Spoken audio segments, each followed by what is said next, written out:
Hello there, ladies and gentlemen. Welcome to Ludicrous Feed Live. Today is Thursday, the 30th of March, 2023. Hope you're all doing well, and thanks for joining us live if you are watching us live. And also, if you're watching on replay, welcome as well. And also, welcome to our guests listening on audio podcast. Great to have you on.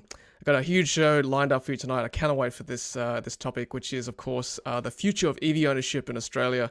It's such a broad topic, but so interesting. And yeah, it's a bit of speculation, a bit of prediction, but also reflection on where we've been, where we've come from in terms of Evee transitioning and where we're going to as well in Australia. So should be good. A huge welcome to our regular guests, of course, tonight.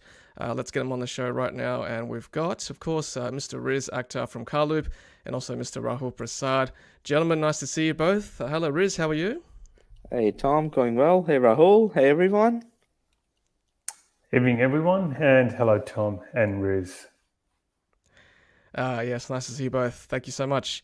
All right, so tonight, gents, we're talking about the future of Evee ownership, of course. Whether it be private ownership or subscription model, rentals. What does the future hold, right? So lots to talk about indeed. Without further ado, I might get our special guest on the show tonight, which is, of course, the one and only Mr. Slava Kozlovskii from Evee Cars. Hello, Slava. How are you? Hi, Tom. Very good. Thank you. Thanks for having me. Hi, Reese. Hi, Raul. Everyone else. Yeah, it's our absolute pleasure, Slava. And first of all, just congratulations on the equity crowd funding raise you've just experienced over the last few days. So I hear you're very well. You've raised a lot of money over the last 22 to 3 days. Tell us thanks. how that's gone. Thanks very much. It's better than we were expecting. It's going really well. Just in the first couple of days, it really got completely took off. We overwhelmed by the support, and I thought the reason we decided to do this was because we've been running already for several years with so many customers, so we just wanted to invite them and join us for the ride, and share the future growth of the company with our customer base as well. I feel like that was a very exciting decision. Yeah. Now look, I've been a customer of Evee a couple of times. At least, and it's such a good experience from a user point of view. It's very easy to rent your cars. The owners are always very friendly. The handover is great. It's very easy, and to return the car, it's no problem. So I think the best thing about Evee is that you get to chat to the owners. When you take handover of the car, and as we all know, EVs are slightly different from ICE vehicles. So I think that's certainly one of the benefits of renting with Evee. So great work, Slava. Yeah, thank you. Look, I can talk about this forever. I don't know how much we go into detail. There's definitely a few things. We caught up last time, maybe a couple of years ago, right? A few things have happened, and there's definitely more competition now, which is, to me, even more exciting because, forces us to improve, and, it validates the market as well. The customers ultimately benefit as a result. But yeah, one of the things that I personally like about this personal experience renting from someone is you can get access to the vehicle's app very easily. The owners are usually happy to share, invite you as a driver, unlike traditional large car rental fleets where it's restricted. I feel that's a game changer with the rental experience. So yeah, that's right. Look, I might run through the history of Evee. I've got the information in front of me. So you really started the company in 2015. It was registered in 2015. And then the first Tesla Model S was rented out in 2016. I believe that's probably your Model S back in the day. Yeah, that's the one. That's the one we bought instead of the house. So it's good investment. True story. It was literally a dinner conversation with my now wife. She instead of putting a deposit down for a house, we bought the car, which was $140,000 Model S 70 at the time. Yeah, it's crazy to think that at the time, we paid $140,000 to get just over 300 kilometers of range. Today it's like $60,000 and you get, more than 400 kilometers. So yeah, different times. Yeah. Things have definitely changed. Did you buy the car with this business in mind, or did you buy the car and go, hang on, this could be a good business model? Yeah, no, it was definitely all a planned business model. I wouldn't have justified it otherwise. And through the first 4 years of owning that vehicle, it's proven to be it definitely paid for itself, everything including depreciation, running cost, maintenance, cleaning, charging, any finance cost, interest. So it paid for itself. It didn't make much of a profit, that first vehicle, because it was expensive, and it did depreciate, by 50%, just over 50% in 4 years. But yeah, it was like proof of concept at the time. And from there we realized, yes, it's actually a valid business idea. We could scale it. So, decided to try and take it to the next level. Yeah, no, amazing work. I mean, for me, like looking at what you've done, it's just unbelievable. Like you've just created this business from ground up. There's so many things to think about when running a business, but particularly with the rental business, I guess the one of the top things must be liability with regards to insurance. And we've spoken many times about this. That's one of the hurdles you've had to overcome, right? Yeah. That was a big one. I still have this. Oh, I think Slava might have dropped out there. Well, Riz and Rahul, if you're still on, have you guys used Evee in the past? I personally haven't. I think he's back. Oh, we're back. Yeah. Oh, was Sorry, it just Slava. me? So It was sorry. Oh, I think you paused again. All good. Sorry, Riz, you were saying.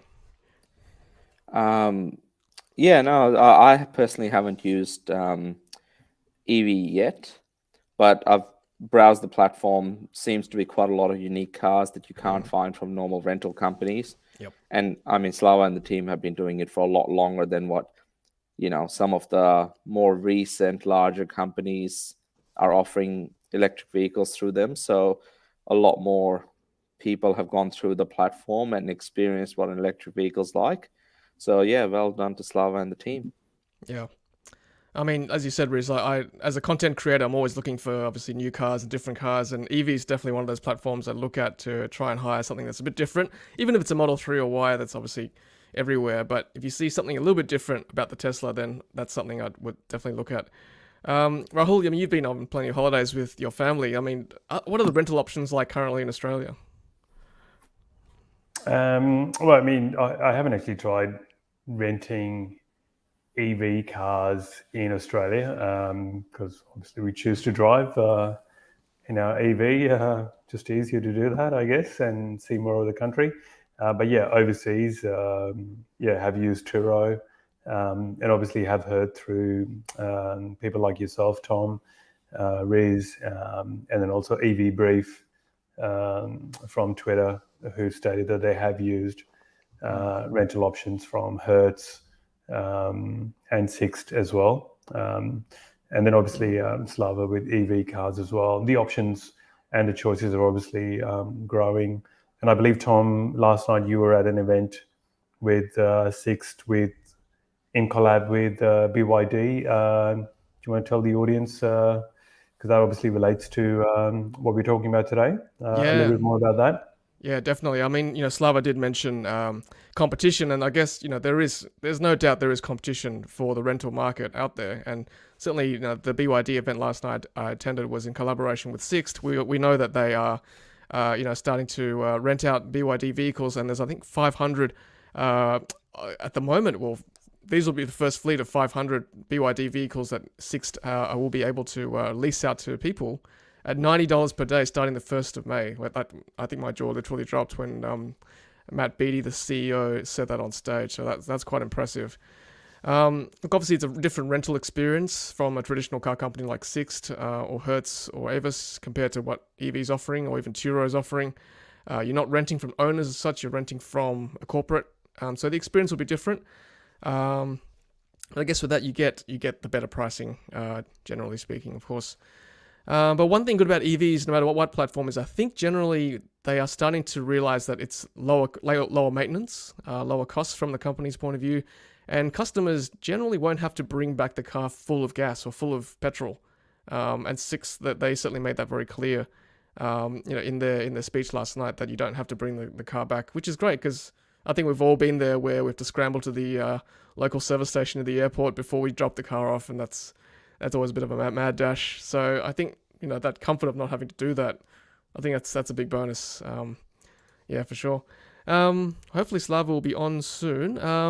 Gents, let's speculate a little bit about, where is the world heading with regards to EV ownership? are we going to be private owners in 10, 20 years time? Will cars be like Spotify or, Netflix, where you just subscribe to a service and have a private vehicle that way, rather than having to own a car? Riz, I'll cut to you. What do you think? Well, I think in some ways the future of whether we purchase or own our cars, it's sort of starting to happen, but unfortunately it's happening in the ICE world more than the EV space at the moment.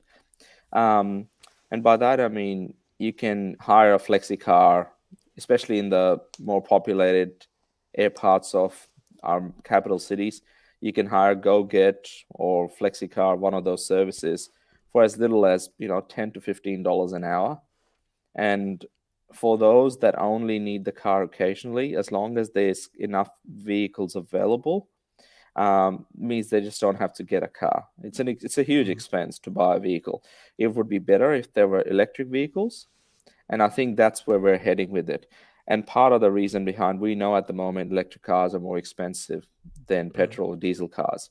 So instead of having 3 petrol cars, if we had 2 electric cars instead, whether it's smaller vehicles like BYD Dolphin or others that people can rent for as little as $15 to $20 an hour, I think that would help, particularly those that live in the inner city, more densely populated areas.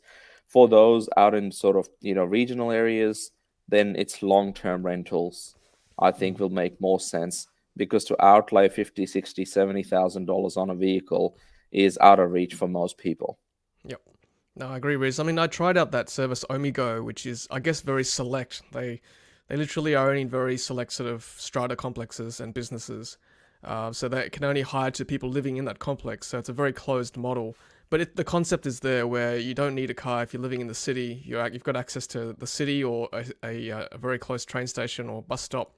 But you do need that car on the weekend to go to the hardware store or visit grandma or grandpa or auntie and uncle.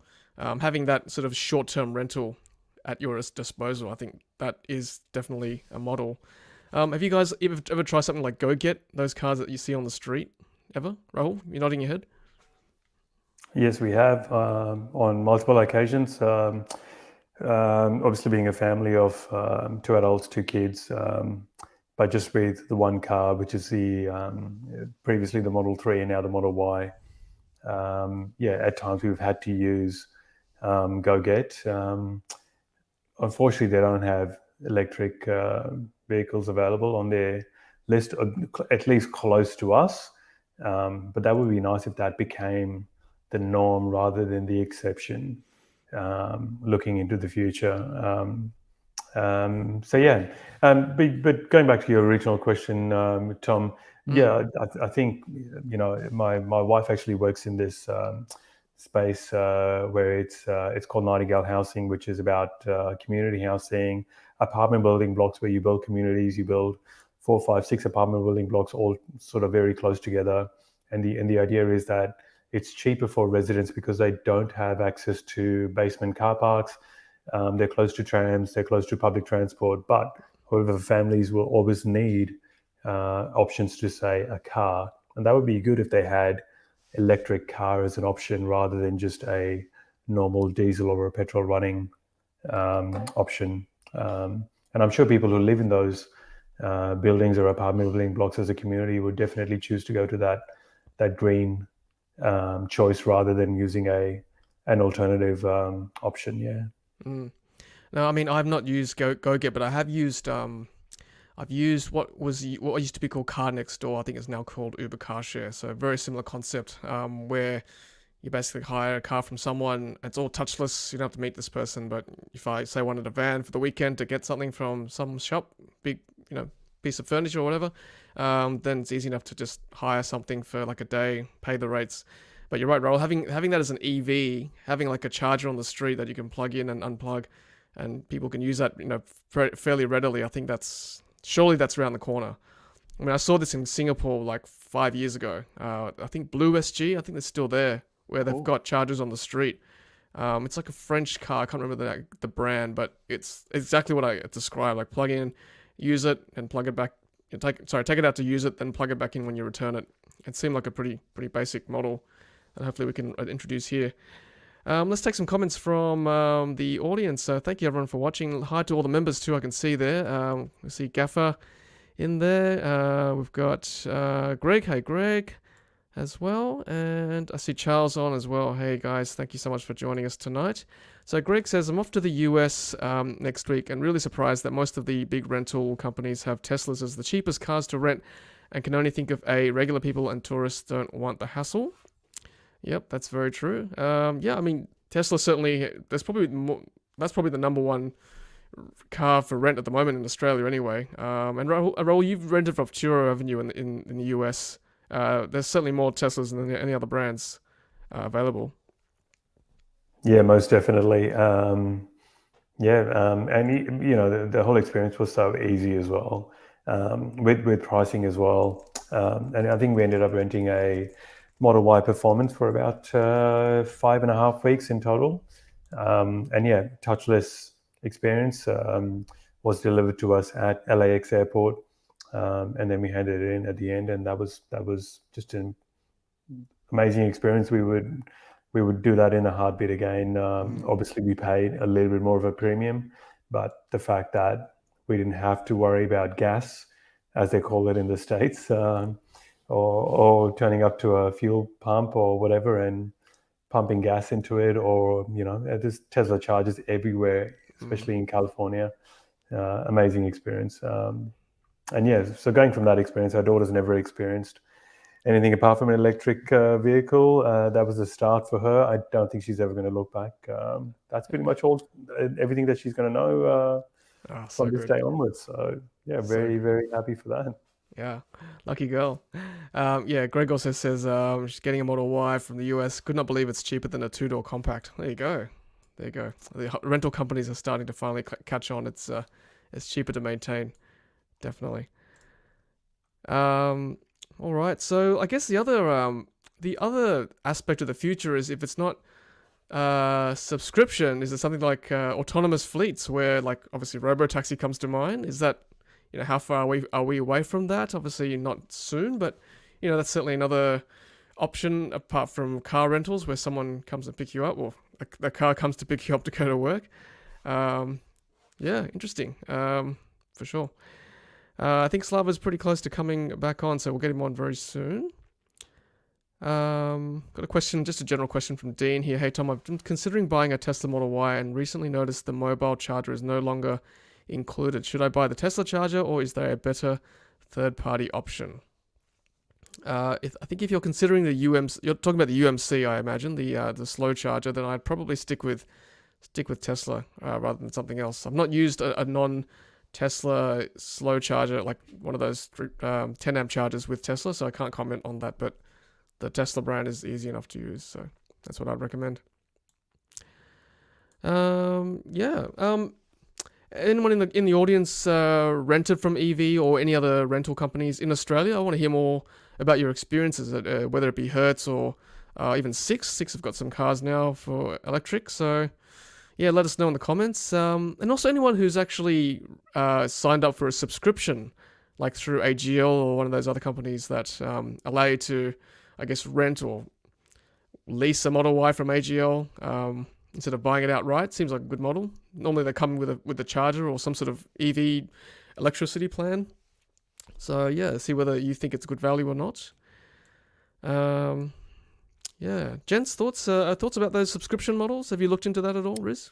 I know when AGL launched it, like on paper, it sounds quite good, but financially speaking, especially if you're going to be driving the car, like you would 10, 15,000 kilometers a year, then it's probably works out a little bit better that I guess you're going to need a car. So investing in one works a little bit cheaper than the all-inclusive subscriptions that they offer, because ultimately those companies have to make money too. And that's why they do this. It's not like they're very kind-hearted individuals. So I think financially it didn't make sense. And I know Origin's trying something similar but different at the moment with the new offerings for subscriptions. Moving forward, I think subscriptions or leasing is huge in America and other places. Australia, not so much. But I think that with the way things are moving, there has to be like the flexi car model will work a little bit better than these subscriptions where you can rent a car like through AGL and then you can give it back in 12 months' time and get something else. On paper, it sounds great. Even large manufacturers like Volvo and others have tried this in the US over many, many years, where they say you can rent any Volvo, have it for 12 months, give it back to us. But for whatever reason, the services start and they disappear very soon. So ultimately, the consumer doesn't win, and the company just doesn't see much value in it as well. So these subscription services that are here today, I've seen a fair few come and go. So that's the risk that consumers also take on top of paying a relatively high monthly fee to rent a car. Yeah, no, I agree, Riz. I've looked at it myself, and for me, the numbers don't quite stack up just yet. I might have another look, maybe at some of the newer ones, but in the past, I've gone, well, I think I'm better off just buying one. And on the back of that, Keith, my good friend Keith, has just commented here. He says, a comment on the private ownership aspect. The New South Wales Evee stamp duty exemption has greased the used market a lot, making it a lot easier to buy and sell used cars for under $78,000. Yep, that's very true, Keith. There's good rebates going around Australia at the moment. On that note, let's get Slava back on. Let's see how he's going with his connection. Hello, Slava. Welcome back. Hey guys, what a drama. After all the video calls I've had today, it decided to just, start jumping in and out at night. Yep. Most important time. Oh, Sorry good. for that. The investors are calling. No problem. We understand. Well, Well, Slava, let's go back to what we were talking about before. You did mention competition. I think that's certainly one thing that investors want to know about EV before they put money in. And obviously, some people have already done their due diligence. But where do you see EV in the next 5 years? Let's just say. We talked about Six while you were off there a bit about they launched last night with BYD. They've got cars coming. We've got Turo entering the country as well. Where do you see EV placed amongst all that?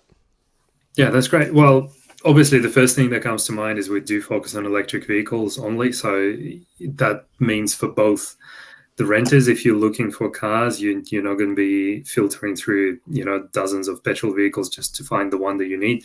For the owners, that also means that people who are renting the vehicles through our platform, they intentionally come to our platform to find an electric car. So it probably reflects in the type of renter that you get. Travelers coming from overseas or people finding us are a bit more diligent about, renting a vehicle from someone. When it comes to the services that we provide, we're also, there are a few that might seem insignificant, but a few things that make us stand out. We do show the compatible charging plugs when you're renting a vehicle. Also for the owners, if something happens to your vehicle while it's rented out, we provide an accident replacement car that's guaranteed to be electric, which is very important. So when you're sharing the car through EV, we give an allowance of up to $2,500 for a replacement car. And so you don't need to compromise on driving petrol while your car is being repaired. That's not done by any other car sharing company. When it comes to car rentals, there are a few different things. We talked about personalization. So if you're looking at a particular vehicle you're interested in trying, whether it's Model 3, performance long range or standard range, you know exactly the vehicle that you're renting. And when you speak to the owner, you have this exact first-hand experience when you're chatting to them. So you can ask them the questions firsthand, and just the variety of the fleet as well. So we've got a Volvo XC40. I think Tom actually tried to use this for a review just recently. Mini electric, Mercedes EQC, Hyundai Ioniq 5. We'll hopefully have the 6 soon as well, as soon as it lands. So the variety of cars, which is just not feasible for a fleet to buy in bulk, we always have them as soon as they land in the country. So, yeah. And you've got, what says on the prospectus I'm reading here, 100 cars as of November 2021. How many cars in the fleet now in 2023? Yeah, so we're getting close to 200. That's where we're at right now. I think as of a couple of days ago, it's 191. We got featured on Channel 7 last night, and we got another 2 cars listed. So it's, 193 at the moment. We're like creeping towards the 200 figure. So yeah, but over towards the end of last year, we had 10 to 15 vehicles a month on average. So that was really, really quite busy. It's really taken off now. Yeah. On another probably less tangible thing on the way we differentiate, we've been a mission-driven company from the beginning, from the day we started, just trying to increase the uptake of electric cars. And, we talked about it before, but bums in seats sell electric cars. So, you rent one for 3 days, you're more likely to actually buy one after that. And we got recently carbon neutral accredited. We're planning to really double down on the sustainability, want to ensure that the vehicles, when they're charged at home from our hosts, are also powered by renewable energy. So we have these plans on, continuing the sustainability journey as well. Yeah. Yep, that's fantastic. I remember catching up with you in 2020, and you were a bit concerned, obviously, with the pandemic and numbers, but you've made a stunning recovery in the last 3 years since that. So you've got to be congratulated on the success you've experienced. So well done. Yeah, thank you. It was tough because we just started seeing the figures going up, and everything just got stalled by the pandemic. I have to say we were quite lucky in Australia. I mean, yes, we did have, really strong lockdowns, but relatively speaking, I think the local Australian tourism still remained. So we still continue to see people traveling and exploring, going on road trips rather than going overseas within Australia. So that helped us. But yeah, as soon as we had the lockdown news in one state, we just had dozens of refunds immediately. So yeah, it was quite disheartening. It's great to be on the other side of it for sure. Yeah, no, well done. Let's take some questions from the audience here. There's some great questions coming through. So let's get one for Slava here. So this one's from Spades. Slava, for tourists, how do you manage the different apps required to use charging networks in Australia? Do you just ask them to install every app out there? Great question. We have customers have experienced this issue. At the moment, look, we as a car sharing company using ChargeFox or Jolt or any other charging app that's out there, it can be difficult. I'm really looking forward to some sort of standard that can be rolled out across different apps, that it can be used uniformly, or just having. I think I saw recently in Bateman's Bay, the new Tritium charger had the payment paywave right there on the charger, which I think should be the way forward, so that anyone without downloading an app should be able to come, plug in and use any charger. I know hopefully we're moving towards it. At the moment, yes, we have had customers having issues with downloading, specifically ChargeFox app. I'm hoping that can be released, globally to different app stores as well. What can be done is for the tourists to have a local SIM card as well, but it's quite inconvenient. So the work around it is having cards, the RFID cards for the chargers. I know it's not the most probably practical as well, but that's what some of the hosts do. They just have, a couple of different cards. I really hope, we start moving away from having, multiple different charging apps and to some sort of uniform solution for it. Yeah, me too. I think it's probably don't have a direct answer for it because we don't run a charging network. But I just at the moment can only empathize. Yeah, it's not confined just to tourists. I mean, it's like everyone at the moment. We've just got to download these apps. Unfortunately, it's no easy solution. Rahul, you had a question as well for Slava? Thanks for that, Tom. I mean, what a great platform, Slava. I've followed Evee on Twitter for a while, and from a personal perspective, we didn't go down this route, but would have loved to have grabbed, say, 2 BYD Atto 3s, I guess, for the price of 1 Model Y, and we seriously considered putting one on EV cars, rather than just an asset sitting there gathering dust. It could, obviously return, and a return on your investment there as well. But I just wanted to ask, what was your personal motivation for starting Evee in the first place, or did you just sort of stumble upon that idea? Yeah, thanks, Rael. Thanks for the support and for the kind words. Yeah, that's really nice to hear. At the beginning, I have to give credit to Tesla. I just saw what they were doing, and I remember watching that Nat Geo documentary, I think, about the production of Tesla Model S. That was very early on, 2014, I think, when they started just ramping up the Model S production. And I just was mesmerized by how they were approaching things, the completely new approach to manufacturing. Just with my engineering background, I found that fascinating.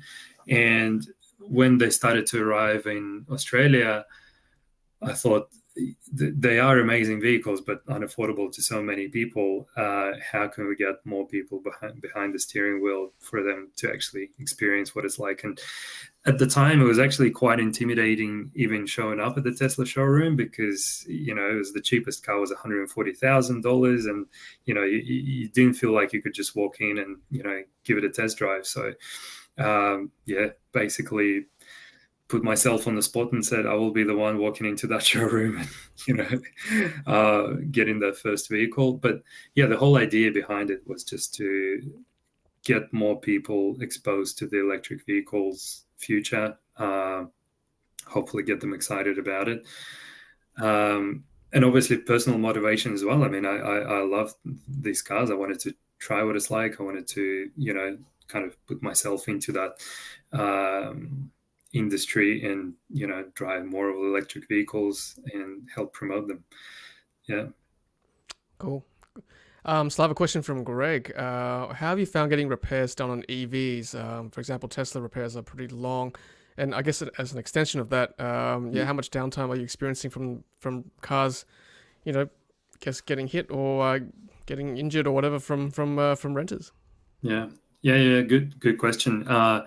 Before I answer that, I was just finished with the Raul's question on motivation. I have to say, if the motivation was purely financial, I don't think the company would have survived, because it was just too hard, too slow. It wasn't making any substantial money or growth in the first 3 years. So we're just now starting to see the real uptake. So yeah, I just guess the motivation has to go beyond just the financial return. When they're both aligned, that's amazing. But it has to be beyond that. So in terms of damages, I feel like it has improved, in my personal opinion, at least. But look, I have limited experience. I have limited personal experience, but experience with some of the owners' vehicles. So in 2018, there was what seemed like a minor damage to a Tesla Model X front bumper. Ended up being a 3 months long repair. So they had to disassemble the vehicle, and the missing part was an adhesive, and it was basically just stuck at the customs for 2.5 months. So there was completely outside of control. The vehicle was off the road. The owner couldn't drive it. So that was quite dramatic at the time.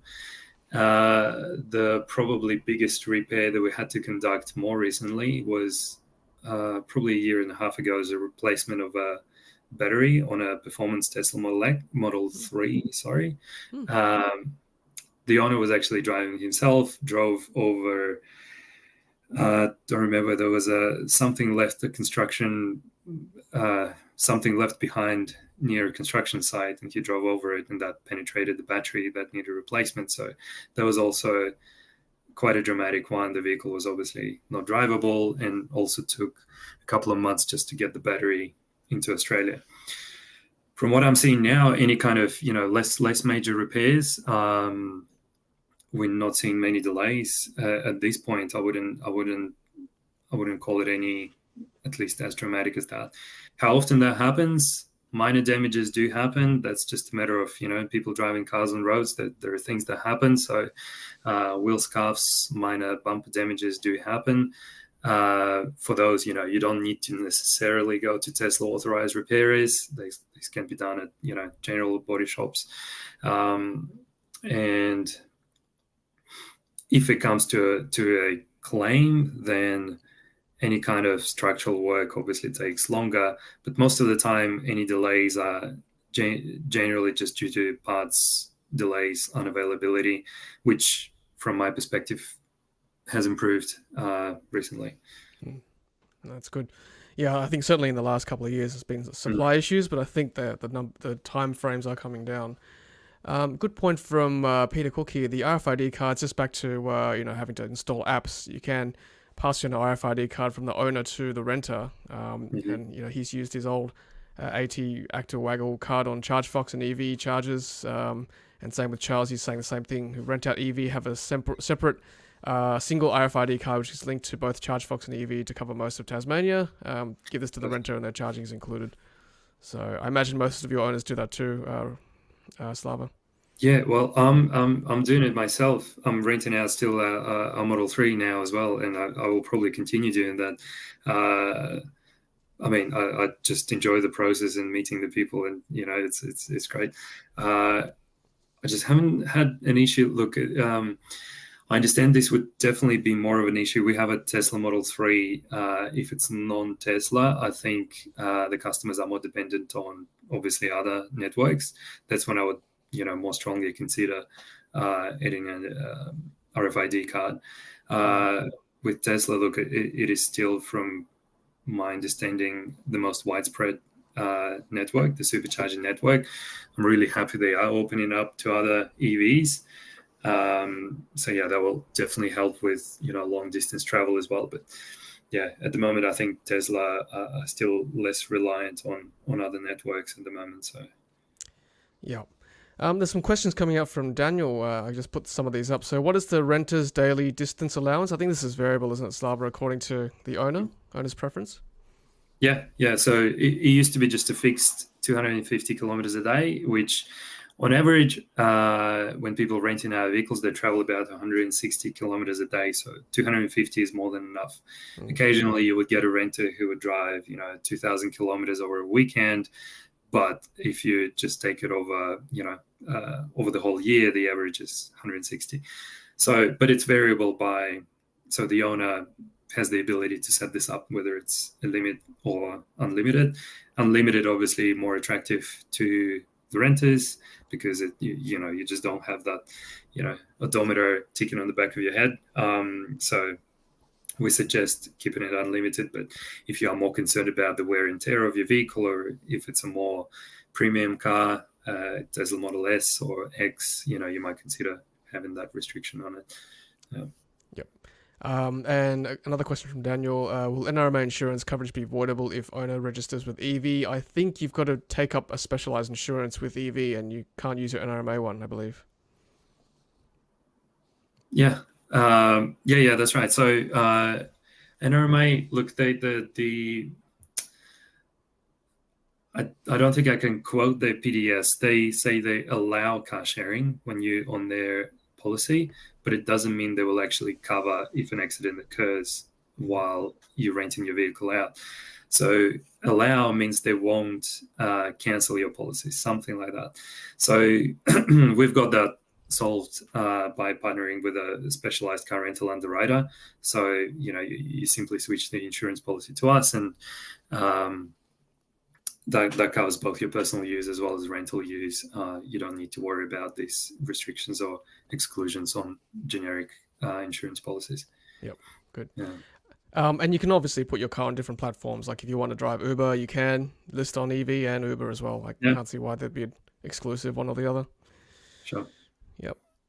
All right. So let's see. Any other questions? Rizarul, any questions for Slava? Slava, what do you think is sort of the future of personalized car rental? I mean, we know with electric vehicles, it's a lot of learning for people when they have to get into one. There's stuff to know about charging, about one pedal driving. Do you feel that the experience that renters get by renting vehicles from actual owners, is that going to be one of the main drivers that I guess services like yours continues to grow? Yeah, I think so, definitely. as I mentioned, the personal experience that you get by renting from someone is really, really important. I've rented myself from both Hertz and Six to have the experience. Look, overall, it was fine. It was good. I got the car. It was electric. And honestly, the support, the customer support was quite good as well. It felt a little bit transactional. I was handed over the keys and off you go. If I didn't know anything about electric cars at the time, I would have probably been in a bit of trouble, just even finding the charge port and, figuring out whether it's a correct connector or not. So personalization is definitely very important. I mean, look, Tesla once again stepped up in terms of uploading the driver profile to cloud as of a few months ago. That's really big step forward. So now renting a vehicle in different states or even different countries feels like you're just driving the same vehicle wherever you are. So yeah, I think it's definitely an important part of the mix in the future of car ownership. I'm not writing off the car ownership itself. Yeah. I still think people will continue using that. The first people to probably ditch the car ownership are those living in metro areas very close to the CBD, working in the city. They don't really use cars that much themselves already. So sort of quick, accessible mobility options are probably what they're looking for. But still, if you go regional and, look at, large cities, you can be driving for an hour and a half, you're still within Sydney, right? So people living further from CBD will definitely continue owning the vehicles. That's my opinion, and potentially sharing them with others. But we're looking, it's probably similar to, when Airbnb came to market. We still don't have everyone sharing their homes and spare rooms on Airbnb, and I don't think that will ever be the case. I think it's going to be somewhat similar with cars as well as we move forward. Thanks, Slava. Rahul, any further questions? Yeah, thank you, Tom. I did have a question, Slava. You mentioned earlier about, the best way to get people to buy EVs is obviously to have people, to have the bums on seats in an EV. And obviously EV cars were the first to do that. Now that you've got about close to 200 cars, have you had any people who've rented cars through EV who've come back to you and shared some news with you to suggest that they may have been influenced by having rented a car through EV?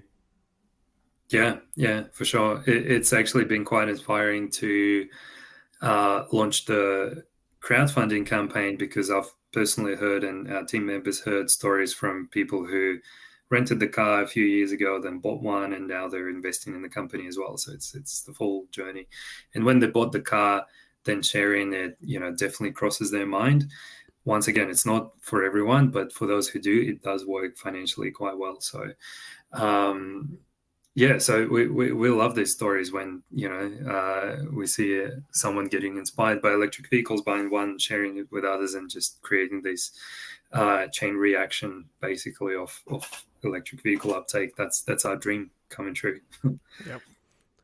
That's what I say to someone who's always questioning about EVs. Just get in one and just drive it, or sit in one and just experience it for yourself before you just bring up any more questions. You'll see what we all mean. Speaking of experiences, let's put up this comment from Ben. I rented a Model 3 for a weekend earlier this year through Evee. The experience was great. Both the website and the owner who answered all the questions I had very quickly, even after leaving his house. And my limit was 500 kilometers for the 2 days. I did 505, and the owner was nice not to charge those extra 5Ks. So, yeah, nice discretion there from the owners. It must be nice to hear all these stories, Slava, as you said. It's very positive to hear. Yeah, it's fantastic. When we're going through some difficulties with the business, like any business, it's ups and downs all the time. But I just opened the reviews section on any of the vehicles and read some of them, and that definitely brightens up the day.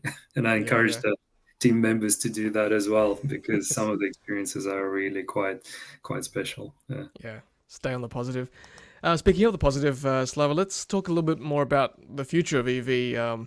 This topic is on, the future of EV ownership, but I want to focus on I guess the crowdfunding that you've done over the last few days. You've said yourself it's been more than you've expected. With this with this windfall of revenue or capital, what is the plan for Evee? Is it much more of the same, or what else is on the horizon for Evee?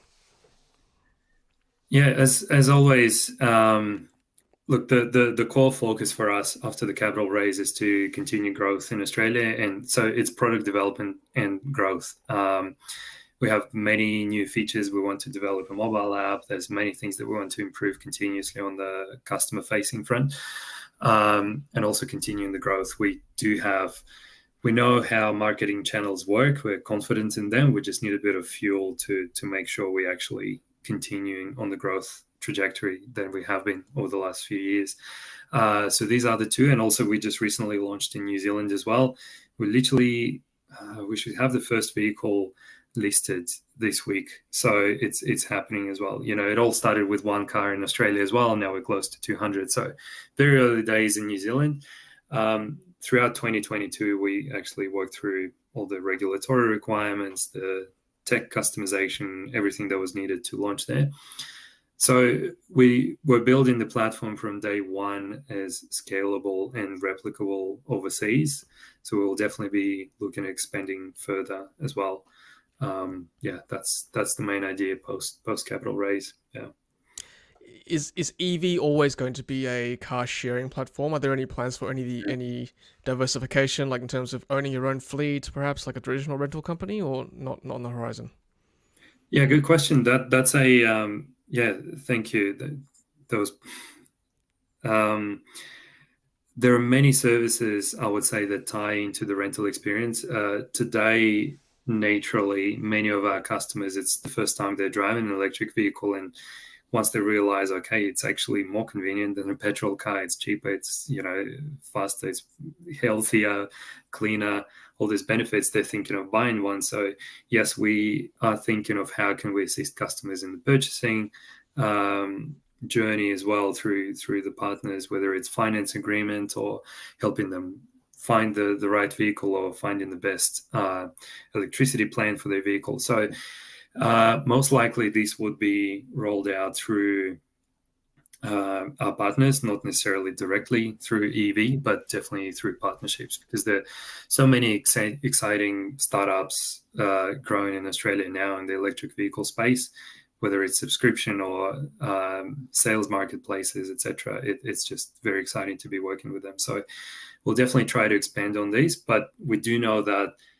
our platform is often the first time someone gets to experience an electric car, so that's when they open up their minds to all the associated services. Yeah. Mm.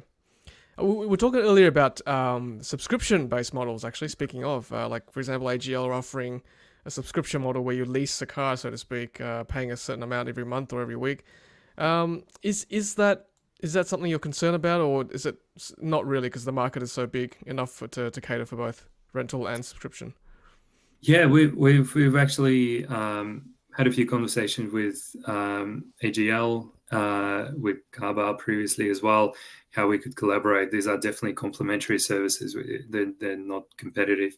There's a few other companies, Carmo, operating, a few other local in different states, different brand names doing this as well. So I see that there's a pathway for us to collaborate and probably complement the services. It's sort of a midpoint between renting and buying. So it gives you this flexibility of just returning the vehicle after a few months. And, the stories that I've heard are people coming from overseas, for example, and on a 6 to 12 month project in Australia, and it doesn't make sense for them to buy one. So subscription is definitely a good option for them to have that electric vehicle. We've also done that through our platform as well. We trialed it a few times, but we found that when the vehicles are privately owned, still by someone else, it becomes quite complex from the operational point of view. So we actually steered away. So we just focus on the peer-to-peer, where we know best, short-term rentals, just focus on that. But yeah, there will definitely be a mix of different services, whether it's very short mobility, A2A, like Uber car share. You pick up the car, return it 3 hours later to the same place, somewhere where we sit in between subscription and ownership as well. So, yeah. That's good. Now, I just want to touch on a little bit about the actual equity fundraising itself. Obviously, I am happy to declare I invested when the offers opened. You could see a share price. Obviously, it's not publicly listed yet. It's a share price that you buy into at that point. What is the future of the capital? Will it be publicly listed eventually, or what? Can you share that with us a little bit? Yeah, thanks, Tom. We actually we did a whole webinar with the virtual team as well. If anyone's interested to dig a bit deeper into it, there were plenty of questions asked about everything from competition, from potential exit strategies, everything. But happy to share here as well. And thanks, Tom, for your personal support, and you've been a great supporter of the company, throughout since we met in 2017, right? So quite some time ago. So yeah, I appreciate that. So yeah, equity crowdfunding is a relatively new way of investing in companies. So the company remains private. However, it allows for more than 50 shareholders in the company. So generally, private companies are restricted to up to 50 shareholders, but this is a new regulation that came into play in 2018 or 19. And that's when these crowdfunding campaigns really started, came to fruition in Australia. So the obviously it allows companies to access capital by engaging their audiences and also external investors as well. It just gives a really simple way to raise capital and for people to invest in the companies that they like. In terms of our future plans, obviously we will continue to grow. The company is currently valued at $9 million pre-money valuation. Our maximum target is 1.6 million. We're currently at 900,000 after 3 days of raising capital. So we're hoping we'll get to 1.6 and reach over $10 million valuation post money. Continue the growth, double down on our marketing activities, growth activities, build the team, improve the tech. In terms of the exit strategies, we'll have to just wait and see. So listing on ASX or other international market is a potential. We have a similar case with a company called Camplify back in 2021. So Camplify do a very similar business model to ours, but they do sharing of motorhomes, RVs, etc. They listed on ASX when the company was valued at around $110 million. So that kind of gives you an idea of the size of companies when it becomes feasible, I guess. And Carnextdoor, one of our competitors, not so much. I can talk more about the difference, but I'm going to segue. They also got acquired by Uber Car Share about a year ago. So that also gives you an idea that the market is actually quite fluid and things do happen, private acquisitions or listings all the time. So, we're looking at one of these options in the next, in the future. Yeah. And I have to say this, whenever I talk about CSF, I have to say that you must consider the general CSF risk warning. Please read all the documents. Investing in startups can generally be risky, but it can also be rewarding. But please consider everything very carefully before investing. Yeah. Yep. No, that's right. I always forget to tell the audience too. This is definitely not financial advice. This is only entertainment only value, entertaining value only. So consider proper financial advice. So thanks, Slava, for that reminder, for sure. It's interesting. Acquisition is an option for sure down the line from, I guess, a rental company or a bigger player possibly in the future. But yeah. Well, Turo's strategy until recently has been also acquisitions. That's how they entered Germany, previously the UK as well, by acquiring a local car sharing company, and most recently a French car sharing company as well. Obviously not exclusively electric, any kind of vehicles. So we're playing a slightly different space, which is, the only growing niche at the moment. So, there's definitely, or traditional car rentals as well. It's hard to tell. we also saw a recent, well, not so recent anymore, but the car bar story. I think, was it the insurer IAG? I think their insurer took the majority stake in car bar as well, the subscription service. So the insurers are interested in the whole vehicle, subscription rental space as well. So it's interesting from their perspective. So look, it's opportunities do come and go. We'll just consider it at any point in time, and make the decision based on I guess just the best interests of stakeholders and shareholders of the company at the time. So Yeah, no, it's a really interesting space. I mean, we were talking about it earlier when you were off air about, is the world heading towards a Netflix or a Spotify type model where no one owns music or movies anymore, right? Like, look at my CD collection still sitting in the cupboard from 20, 30 years, well, not 30, 20, 25 years ago. It's still collecting dust. We don't use them because we've got all the music at our fingertips. Like, will we have cars lined up on the street for us to use when we need them rather than sitting in the garage most of the time? So it's exciting times. It's really good and great to see Evee on the journey as well. Heading in that sort of same direction. Yeah, absolutely. And I think you previously mentioned the autonomy as well. I mean, that question comes up as well quite a bit. When the vehicles do become autonomous, I think the first competition will be obviously the short-term kind of taxi rides, right? So that's where Tesla is heading, I think, at least with their first proposition. Our customers do rent vehicles for longer. They do generally go with their luggage. They go on road trips. They travel with family, so they want to have that car still for a while. We're obviously brand agnostic as well, so it's not only Tesla that we've got. And when autonomy comes, I think it will create a whole new range of services, similar once again to the sharing economy, of accommodation. Airbnb came, and now we have all these agencies that specifically cater for Airbnb, cleaning, servicing, payments, repairs, etc., etc. So I feel like when autonomy comes, there will be space for us, Evee, to play a role as well. How exactly this will look, I'm not sure just yet. We'll have to see whether it will be a combination of us actually transitioning to a fleet or, playing sort of an auxiliary role in that space. I know for sure that we will change, adapt, pivot to the changing market as well. We've done that in the past. We'll do it again if needed, but it's just very interesting how the whole market is changing at the moment. Yeah. You know what's not regularly discussed? Remotely driven cars. We talk about autonomy. We talk about Uber, where someone's driving in the car.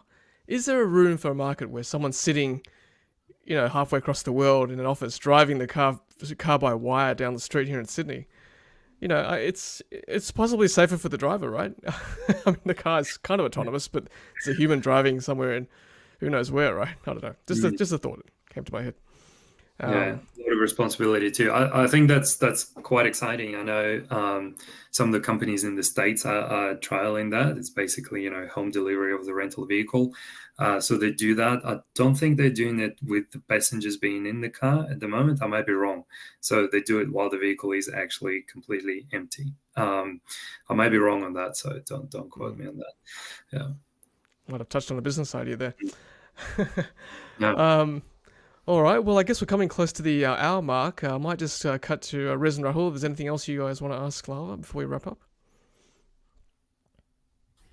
I think like this space is quite exciting because it's changing so quickly, and the effort and everything that Slava, you and the team have put in over the years. You've learned a lot along the way, and both renters as well as those that will be, potentially looking at buying a new Evee and aren't sure about it. This is a great way of experiencing those things. In terms of, I guess, getting more people to list their vehicles and different types of vehicles, do you think that will actually get a little bit easier with the economic times at the moment, and some people may need a little bit more extra cash to either maintain the repayments on their EVs as such? Is that something that is that a contributing factor to some of the let's say, higher volume of EVs coming onto the platform, or we're yet to see the impact of that? Yeah, I would say we're yet to see the impact, at least from what we are seeing. Look, I think it's more of a mindset change. Once you've experienced sharing your vehicle with others, similar with your room, it becomes very natural and simple. But at first, before you've done it, there's a bit of a psychological barrier that you need to get over. Someone else is driving my car. It can be a bit uncomfortable. So purely from the financial perspective, we have seen these success stories of we've got this amazing host in Melbourne. He was one of the first Tesla Model 3 owners who listed the car in Melbourne, in Victoria, and now he's grown the fleet to 5 vehicles, 2 Teslas, 3 BYDs, both E6 out of 3, and the van, I forgot, is it T3, T2? T3, yeah. T3. So, it definitely works financially in that sense as well. In terms of the increase in uptake, I'm just personally very excited about the variety of electric vehicles that are finally coming to the country, and I'm looking forward to driving more of them. I'm guilty of not being able to drive all the vehicles already. It's just too many of them. I've driven many, but I'm falling behind. To me, that's the most exciting thing, and I want to be able to, through the service, to provide this variety of electric cars for sure. Yeah, I think Ford announced the Mark E is coming to Australia later this year, so that'll be a good one to Is put on that the platform. Right. Yeah, that's Okay. breaking Great. news today. Yeah. Wow, fantastic. Great. Yeah. Rahul, you had a question? No, not a question, just a comment. But Slava, if you're struggling with driving some of these vehicles, we obviously need Elon Musk and Tesla to very quickly get Optimus up to speed. So Optimus can do some of that work for you. Oh, yeah. While you get some rest from some of your hard work, mate. Yeah, with extra 2 cameras for the autopilot, right? That's what it is. Optimus, just another 2 cameras. Exactly. Yeah, that's a great idea. I've got a question from Tassie Thalassine. With the return of the hired EV without filling up, does this mean that the next customer has to wait for it to be filled up, or do they just let the customer fill it up as they need on the road? How often do you get back-to-back, I guess, hires or rentals where this happens? Yeah, that was actually one of the considerations operationally for us when we decided how do we allow short-term rentals, or not, or how do we structure and advertise the offering through the platform. And we decided to do a minimum of a 1-day rental. So there's there's at least 4 hours between the 2 rentals that the owner can provide. So that gives the room to recharge the vehicle, clean it up, do any kind of checks on the car if needed between the rentals. So unlike the sort of on-demand, quick, accessible rentals that are just available in the street, this is generally not an issue because there's sufficient time between the rentals to look after these. But yeah, if it is a possibility, if you're renting from, say, the likes of GoGet or Car Next Door, when the vehicle is parked outside and there's not necessarily, it's unlikely that there is a curbside charger next to the vehicle, there is a chance that you would turn up and the battery would be 20%, 30%, and you'd need to spend another 30 minutes just charging the vehicle as well. So that was one of the considerations operationally for us. I am not sure what it's like when you're renting through Hertz or other services. Generally speaking, through Evee, the owners are quite flexible with this as well. They generally would set out the terms. If you return it with 10%, there would be an extra charge. If you return with 70 or 80%, that's fine. It's very difficult to return an electric car with 100% unless you leave at the supercharger. So yeah, generally there's a certain level of flexibility around that. Yeah, I certainly, from the last rental I had from Evee, it was, like as you said, there's quite a bit of discretion, but there was sort of that rough percentage figure that they wouldn't mind if you returned with that amount just for the next rental. So, yeah. And yeah, H2 Rider says, great idea, Slava. Best wishes for the future. Saw you on TV this morning. And yes, I did have a look at the Channel 7 piece too. Well done, Slava. Congratulations on that. Yeah, thanks so much. To me, that was just amazing. You know, a major mainstream media talking about electric car sharing. It's like, finally, this is all happening. You know, literally millions of Australians are seeing electric cars on the TV. So it's yeah, amazing. That's And thank you. That's good, Slava. It's good you advocating for EVs on TV. On that note, Slava, well, once again from myself and the audience tonight, so thank you very much for your time, and congratulations on on the capital raise so far. You've done a great job, and we wish you all the very best moving forward.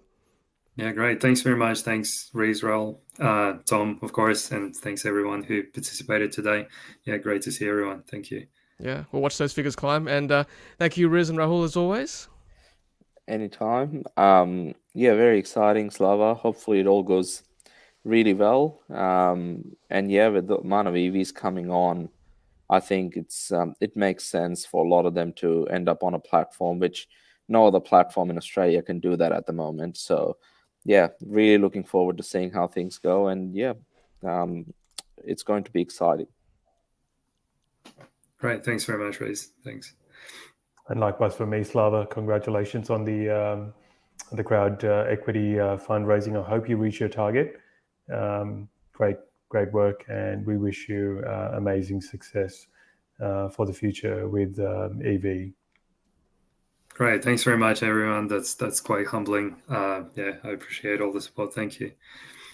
Thanks again, Slava, and hopefully you get some rest. You sound like you've talked a lot the last few days. So. Yeah, I'm sorry it's noticeable, but that is indeed the case. Yes. No, we appreciate all you do. So thank you again. All right, everyone, thanks for watching, and until the next Ludicrous Feed Live, happy charging as always. Take care. Thanks very much, guys. Bye.